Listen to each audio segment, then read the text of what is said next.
Chong. So it's 7:20. I started my work around 6:30. Yun, Friday na naman. So this week was relatively quiet. On-call ako this week pero nung Monday lang ako nagkaroon ng on-call issue. So hopefully this coming weekend tuloy-tuloy na tahimik. So yun, thank God it's Friday.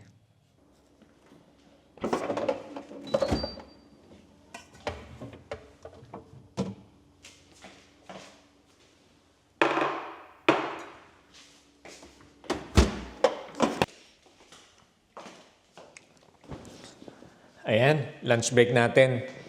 Kain muna tayo.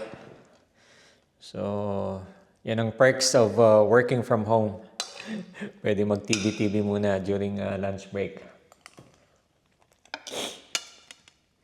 Yan. Ulam natin, pangat. Pangatlong init. Ayan mga chong, tapos na yung work natin. And pasyal lang tayo sa Bunnings. Bunnings yung hardware dito. So kung sa Philippines, meron tayong yung Wilcon, Ace Hardware sa mga malls. Dito naman, Bunnings yung common hardware store.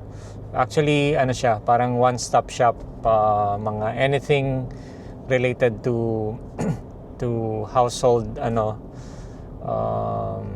accessories, hardware stuff, Bunnings yung go-to tindahan dito. So kailangan natin bumalik ng around 5 PM kasi on-call tayo. So yeah, we have at least an hour and a half para Anyway, wala naman traffic dito. Makabalik tayo agad. So 3:30 pa lang naman.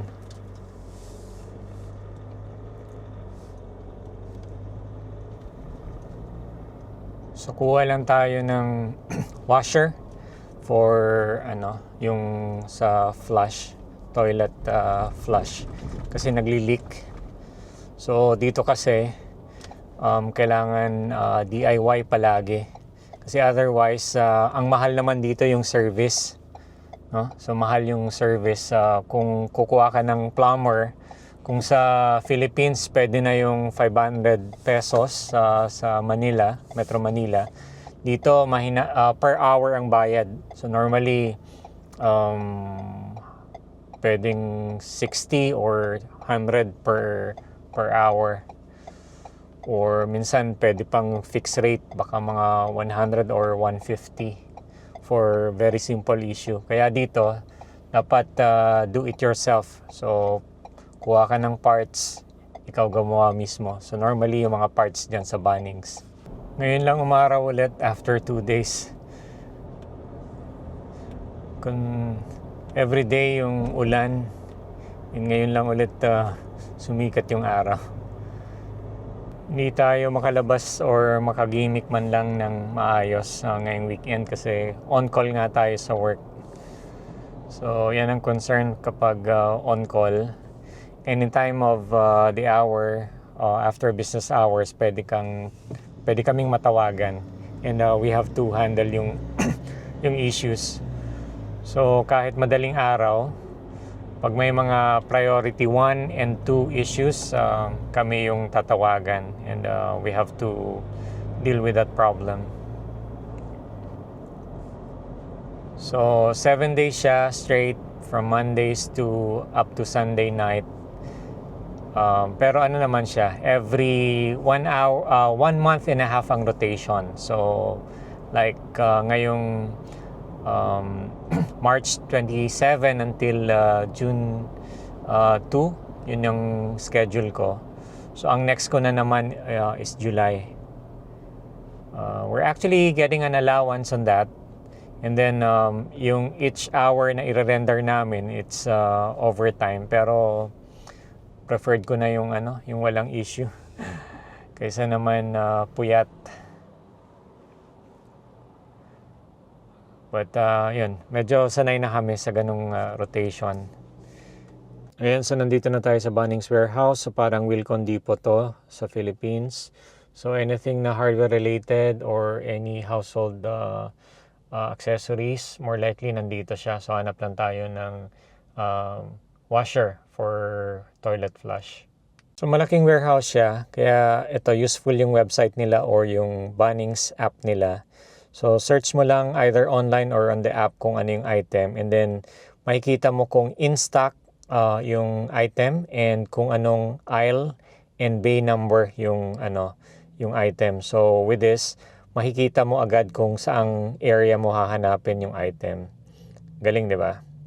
Yan, ang laking warehouse nito, guys.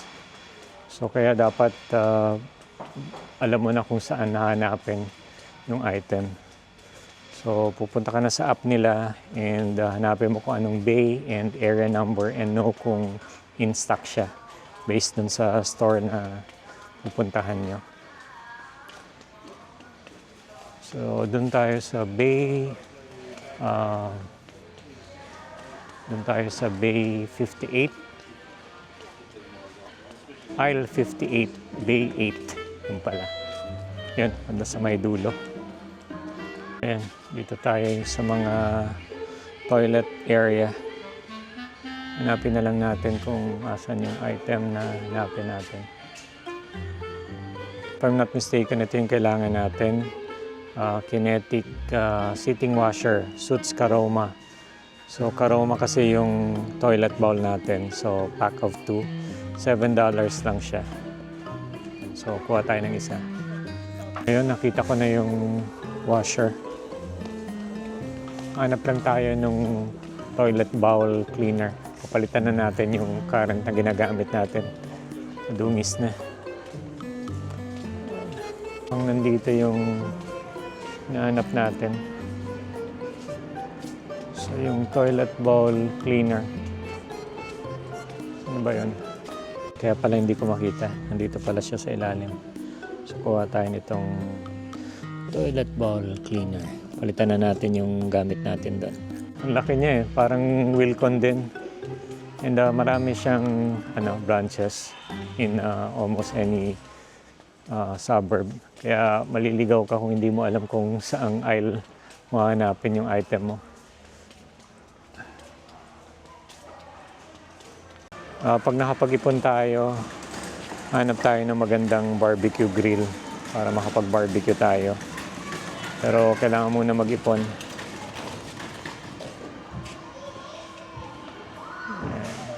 Kompleto dito, may mga halaman din. Ayan, so next time tingin tayo ng mga halaman dito. Ayan, kompleto siya. May mga halaman. Nakabili na tayo ng washer para sa toilet and yung panlinis sa toilet bowl. Try natin mag-jogging ulit dun sa nearby park. Ayan, na-miss natin yung haring araw. So 2 days din na maulan from morning till night. And ngayon, Friday. What a Friday. Thank God it's Friday. Ayan. Almost 5 p.m. pero tirik pa rin yung araw. And ngayon lang tayo nakapag walking ulit dito sa park. So, yan. So kahapon nag-try tayo pero umulan bigla. So buti na lang ngayon. Yan, kaya maximize natin yung opportunity. So today and tomorrow, maganda yung weather, but on Sunday, balik na naman sa ulan. Maulan na naman on Sunday. So, kaya ngayon, yan, pansin nyo doon, may mga naglalaro sa mga parks. Kasi maaraw. Ayan, so, ito muna yung routine natin kasi this week tayo on call, so hindi tayo pwedeng lumayo.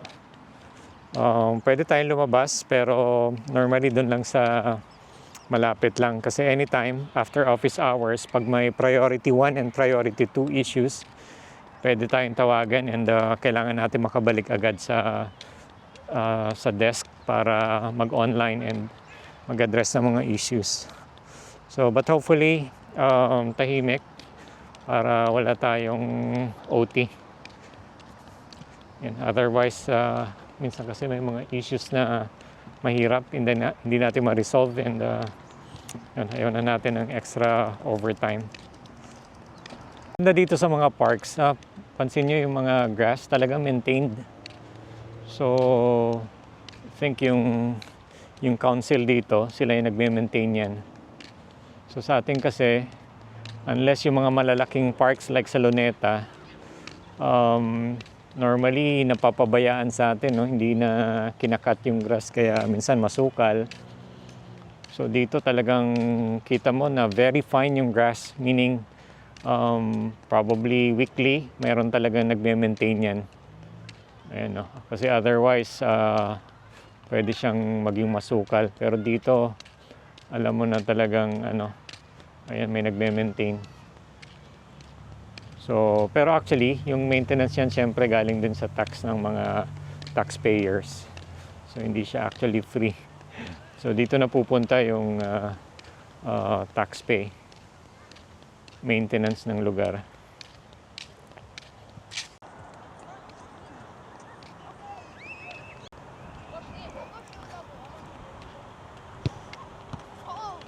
Nag-hoodie tayo. Kala natin mainit. So 21 degrees pero medyo malamig yung at least nakadalawang shirt ako kanina pero malamig eh. So kaya nag-hoodie tayo.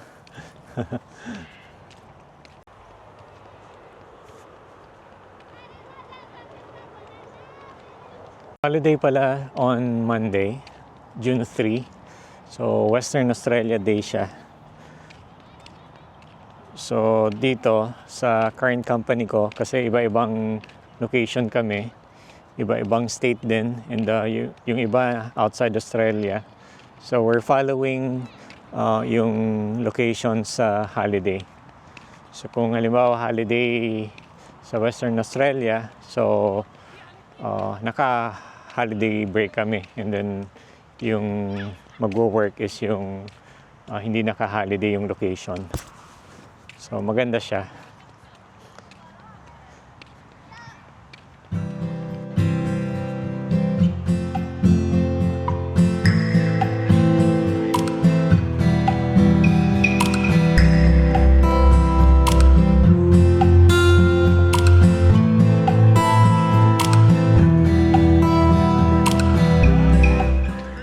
Almost sunset na. So in a few minutes, after 45 minutes, balik na tayo. So see you guys, see you in the next one.